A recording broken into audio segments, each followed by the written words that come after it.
You already read the title, you already know what it's going to be about. Today, I'm going to rank every Disney princess. And you might be asking, well, is there a certain list I should be looking at? Well, here it is. I don't know if every single one of these is very much classified as a princess or not. Some of these I even had to look up because I'm just the worst Disney fan of all time. But today, we are going to find out who is the best princess. So to start off, we have Meg from Hercules. Now, I will say Meg is easily mommy material. One of the most attractive Disney princesses of all time. Now, I could just be biased because I love Hercules so much, but let's be honest, no one has sex appeal like Meg does. I mean, even Hercules had to brush her off to the side.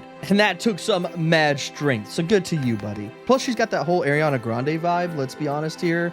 I mean, that's probably why she's been fan casted over 1,000 times. It's definitely not because of her voice or anything. Plus, she's one of those, interesting princess type characters. I know she's not an official princess, but let's be honest, she deserves to be up there. I mean, she literally got with the Prince of Gods. If she's not a Disney princess, then I don't want to hear anything about the other ones. She pretty much had to go through fighting the Hades, the one person that is very similar to Satan himself. And plus, she's got one of the best Disney princess songs of all time. I won't say I'm in love. You're doing this.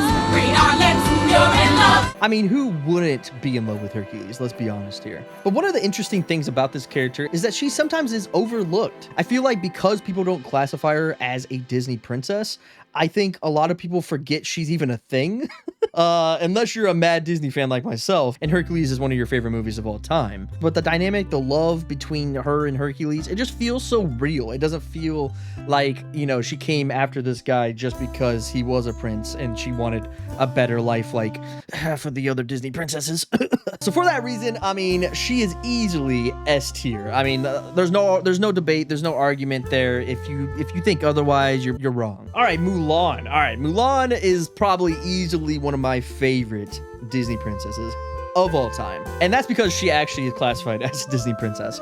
But I think her story is so cool. I think it's based on a true life story, which is pretty neat, as well as she actually empowers what I feel like a princess should be. The idea of trying to step in to save your people and to do what your dad can't do, and certain things like that, and to become the princess of the Chinese Empire is just so interesting to me. And coming from this background of a female has to be a certain way, perform a certain way to get a husband and all this stuff, and her breaking that norm and being different is honestly why she stands out to me. And I feel like that's also why a lot of people love her as a character. Plus, she's got some of the best sidekicks. I mean, Mushu, there's hands down the best sidekick. I mean, Timon and Pumbaa's up there, but they got nothing on Mushu. I mean, and let's be honest, Eddie Murphy makes that character. The reason why I like Mulan too is because she is one of those princesses that actually saves the day. And what I mean by that is a lot of these other Disney princesses,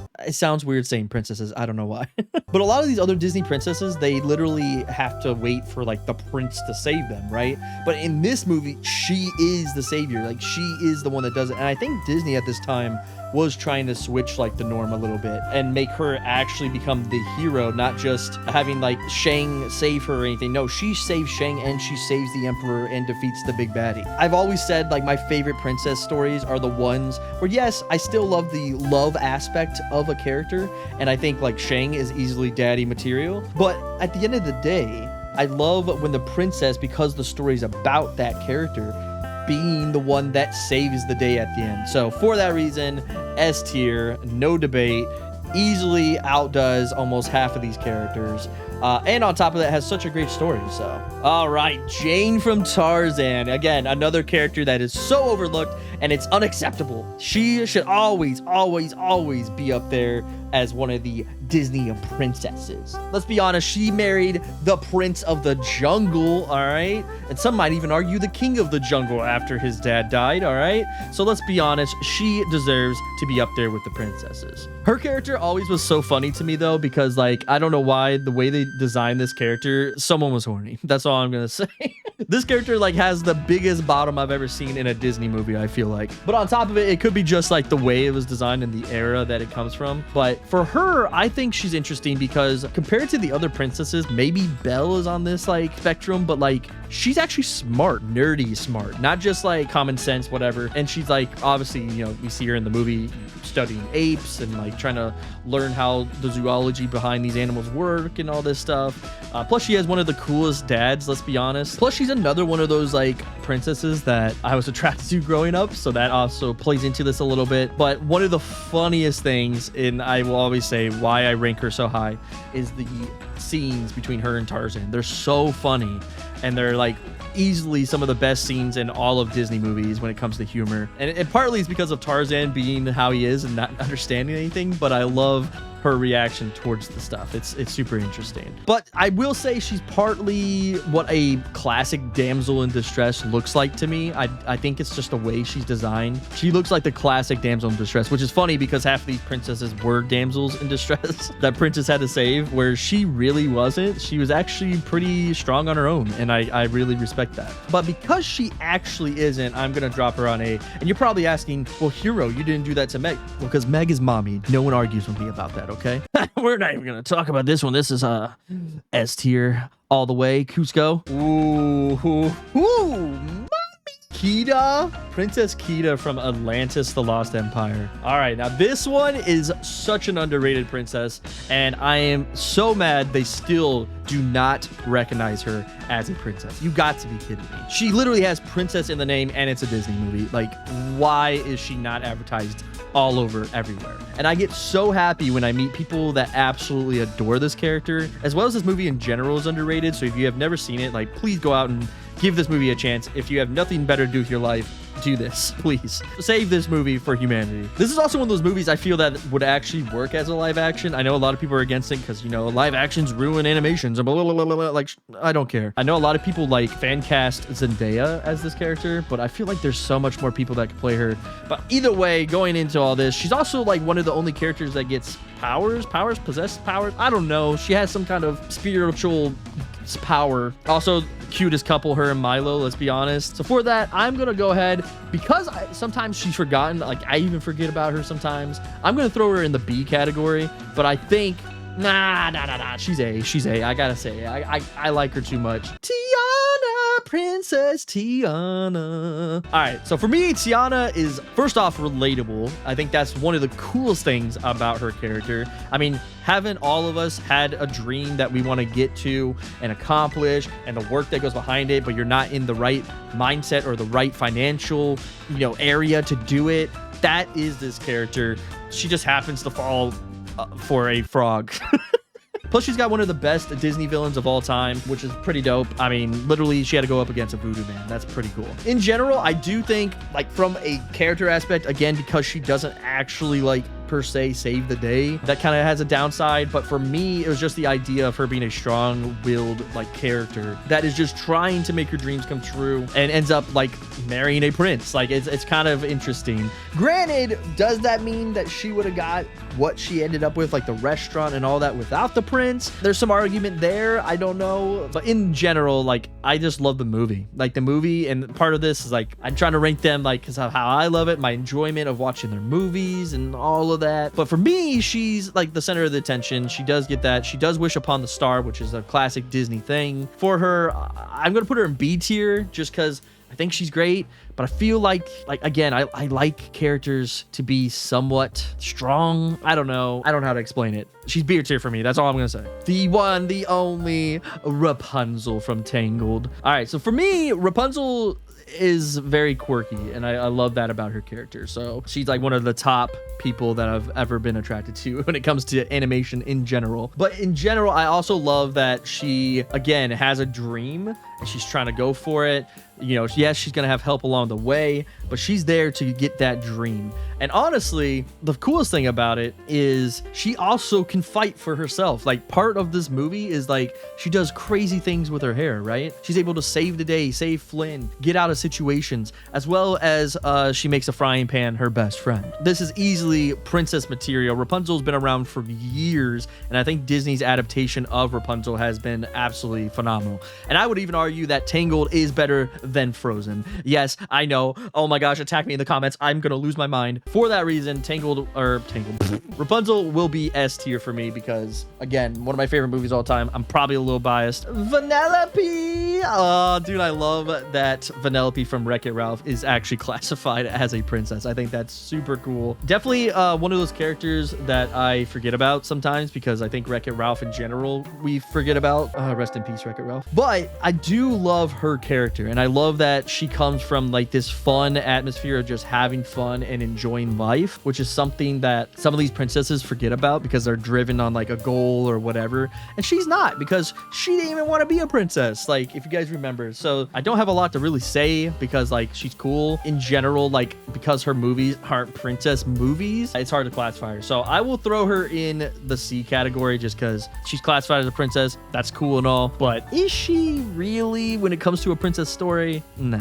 Elsa and Anna from Frozen are the next two, and I will say, like, again, I don't know why, but they've never been classified as true princesses in Disney's eyes, which is absolutely insane and bonkers to me because isn't this like one of your most successful franchises of all time? That's why we're getting a Frozen 3 and a Frozen 4. Okay, so for that reason, I'm gonna say, like, I think it's because like they were princesses, but because their parents died, Elsa became queen, and then in Frozen 2, Anna becomes queen. But because they're not officially marked as princesses, it's hard to compare them. But I will say they have interesting stories, and I know a lot of people hate on Frozen sometimes, but I mean, Anna is one of the most princessy type characters I think I've seen come out of Disney in a very long time. Like, Anna literally screams queen princess vibes. Even the way she dresses and everything, like if you notice the little details, she dresses for Arendelle, while Elsa kind of dresses more towards like she's a misfit and doesn't really fit in and she belongs somewhere else. So for that reason, I automatically make Anna one of the top tier princesses of all time because she just screams royalty to me. Plus, she's willing to save the other people, save her kingdom, as well as trying to save her family at the same time. Like, just the combat and the plot points of trying to be the best person you can be and do the next right thing, as her song says all the time. So for that reason, like, easily S tier for me. Elsa, on the other hand, she doesn't scream princess. I know she was, but for that reason, like, I instantly kind of like have to downgrade her in my mind. For me, she screams like queen, but queen of what? And to me, it's like the queen of her powers, right? The queen, the fifth element, whatever you guys want to say. She doesn't belong in a kingdom to me. Granted, I give her brownie points for the powers because, like I was saying earlier in the video, love princesses that have powers or skills that help them achieve their goals, dreams, whatever. But in general, like, for her, she screams more of an outsider than a princess. She doesn't belong in a kingdom, and for that reason, I'm gonna go ahead and give her F tier, baby. She belongs in the very bottom with the trash, the leftovers. No, she's really cool, but I have to put her in F tier because she's just not a princess to me. Snow White, the original princess story. I mean, for that alone, I mean, she has to be up there, right? She has to be the number one. But for me, it was always like weird, her story. She is a classic princess. Like, when you think of Disney princess, I feel like she's probably the one. She's also like the youngest princess, which is kind of weird. That whole dynamic with her prince. I will say she loses points exponentially because she does not save the day in any way possible. She literally is the definition of a princess in distress, and the prince is what saves the day. She does have the evil queen, which is pretty cool, but really she was just jealous because Snow White was prettier.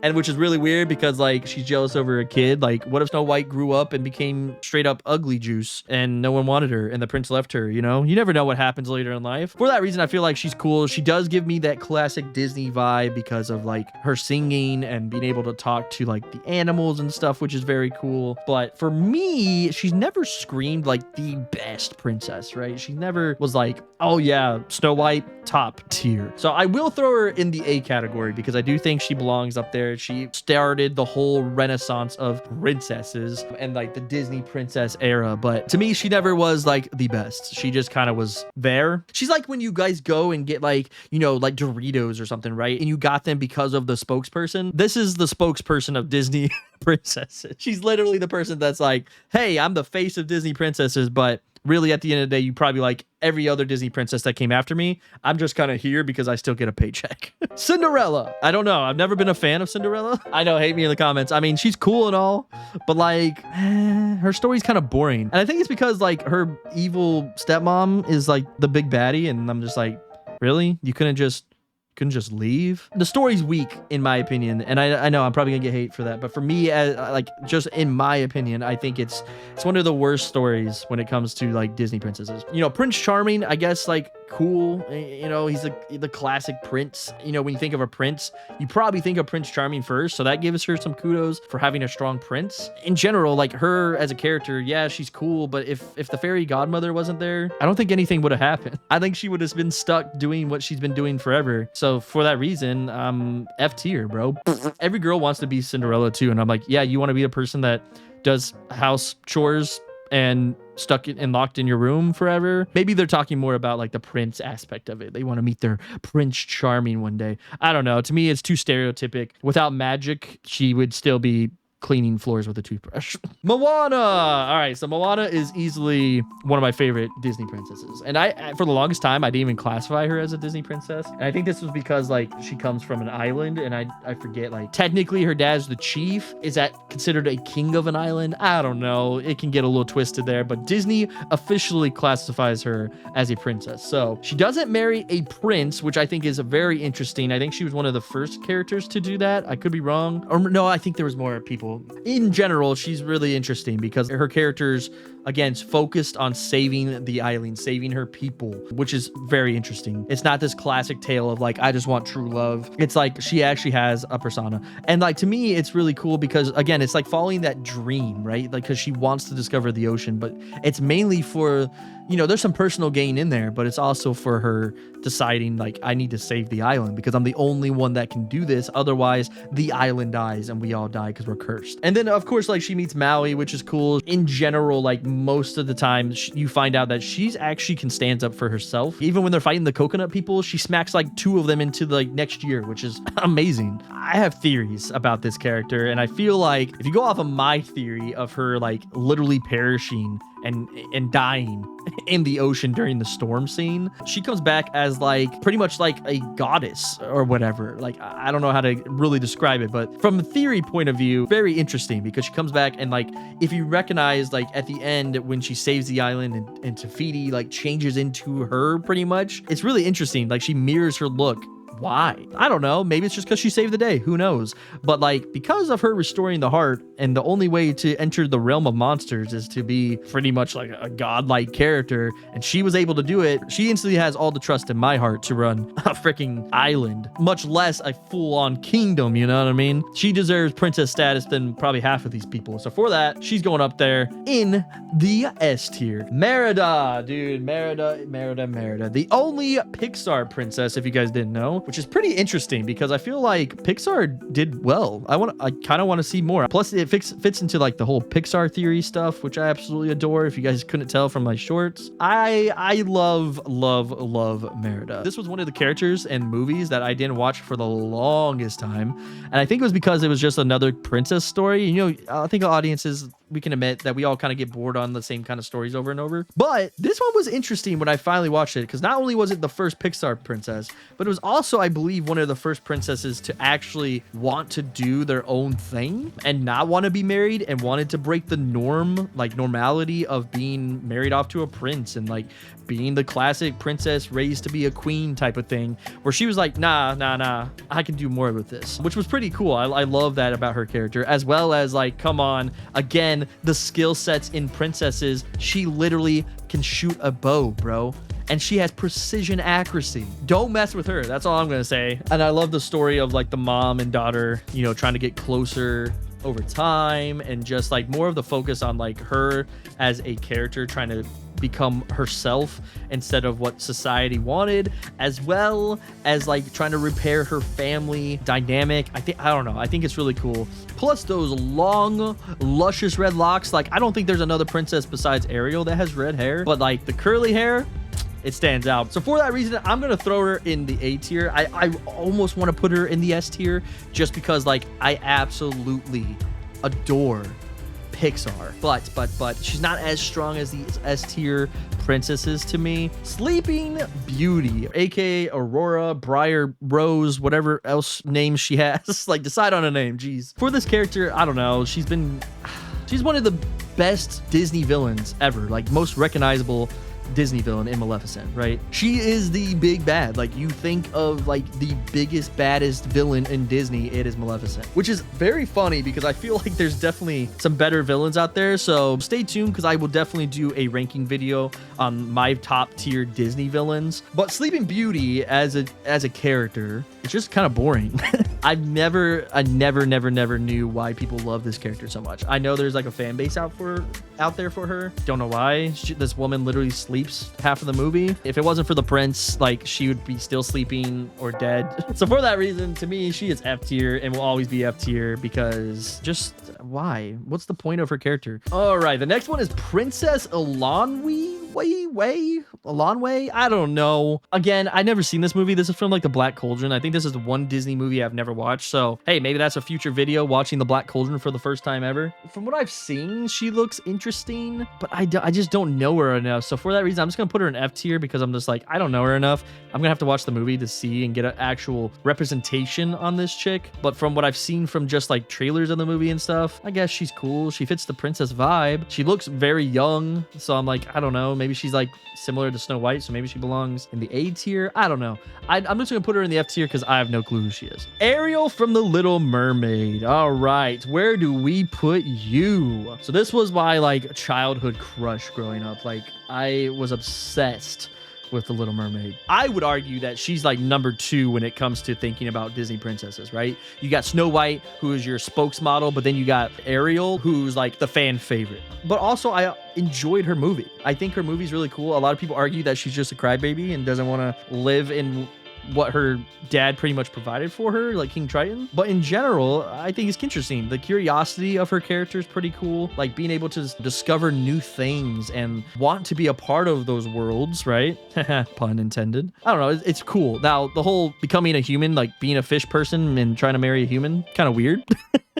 Especially with Prince Eric, like falling for a fish person. You know, it's weird. The old animation, she didn't save the day, but I think in the live action, she was the one that ended up killing Ursula. One of the strongest villains I feel like we've had in Disney animation, so that gives her some brownie points. But there's not much to really say about her, right? Because like, she is just there. It's a love story. She tries to make a guy fall in love with her without talking. I mean, that's probably hard. Plus, she was a mermaid. I think that was the coolest thing about this character, is it changed like the shifts of like humanized princesses to now you have a princess from under the sea. So for that reason, I'm gonna put her up in S tier just because, like, again, she is like the fan favorite, most popular girl at school. Belle from Beauty and the Beast. Yes, you can take 2 different routes when it comes to this movie, and I think it's been argued over the years multiple times. It's either one of the best Disney movies of all time and best love stories you can ever see, or it's literally the worst story and manipulative and the worst thing you could ever put your kids' eyes on. I will say it did win Best Feature. It's one of the only, I think, animations to win Best Feature Film, not just Best Animated Feature, Best Featured Film,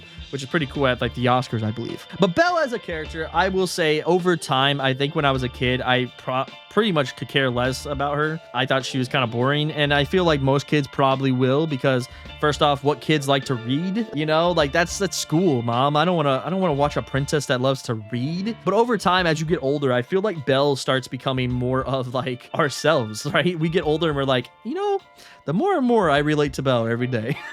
You know, fall for a furry every now and then. No, but like, I think her character is pretty cool. I love like that she's strong-willed. She wants to be different. She doesn't want to, again, stick with society and do what she's asked to do and become that housewife to the men of the village, right? She wants to live her own story, and it's probably based off of all the stories that she reads. And she ends up doing it. Like, I mean, what other person do you know that ends up with a beast man and then ends up becoming a princess because she didn't know he was a prince? First off, if you didn't know he was a prince, and like no one in the village ever talked about this castle. It's kind of weird. I know like there's the whole theory of like the whole town was cursed, so everyone forgot about it, which is it's dope.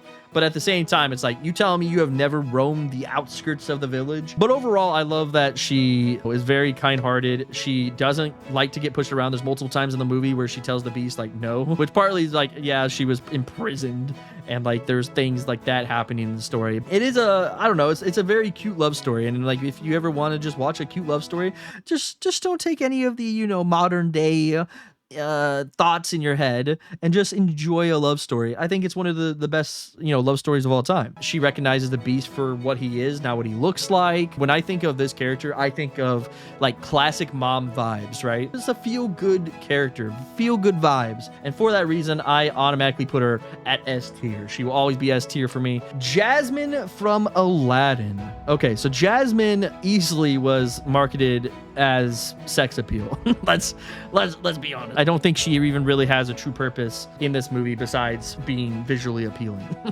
I mean, I know like in the live action they started giving her a voice more, which is something that the animation side was missing, which is kind of what I'm ranking. So for that reason, she kind of was just there. She doesn't even have her own movie, which kind of sucks when you think about it. You know, it's not even her movie she's in. You know, it's not called Jasmine. She's cool. You know, there is some times where she tries to show like she wants to be the new ruler of Agrabah, whatever the freaking town's called. I mean, what other Disney princess has a Bengal tiger as a pet? I will say she is the opposite. You know, like we're so used to the classic tales of princesses marrying princes.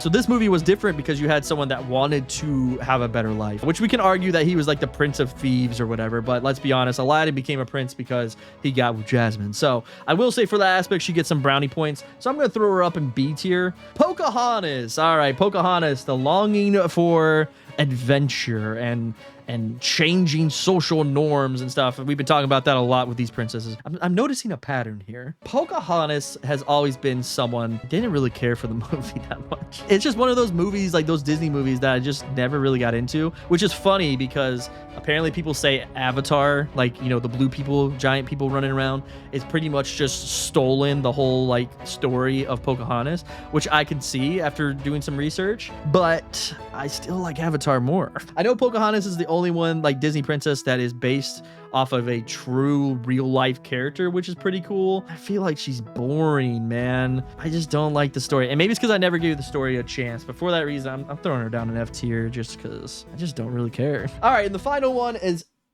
how do you say her name? Esmeralda or Esmeralda. I think it's Esmeralda. Again, another princess that literally was classified as the princess of the gypsies. So if you guys don't know, she's from Hunchback of Notre Dame, whatever, however you say it. If you watch the movie, she's another character just like Jasmine that is like, you can obviously tell she's overly sexualized. The whole story of Frollo being bad is because he wants her, and he's like an old man, but he wants her so bad that he almost breaks his like religious vows or something like that, man. It's kind of creepy like when you actually watch the movie, which sucks because the guy that is the singer for Quasimodo is like easily one of the best Disney singers of all time. Like, Taste the morning out there like ordinary man. I know everyone likes whatever this blonde chinned man, haired man, soldier dude. I know they like them ending up together, but I think she should have ended up with Quasimodo. Like, come on, let's be honest. But I do say she belongs in C tier for me. She isn't classified as a princess anymore because of the sexual themes centered around her character. All right, cool. We made it through everything. Is that all the princesses? I feel like that's everyone. If I missed any, put them down in the comments. Maybe I'll tell you what my ranking is for them. Do you like my ranking? If not, tell me your ranking because I know we probably disagree on some of these. Thank you for clicking on the video. I will do some more rankings in the future, but until then, I will see you guys later. Bye-bye.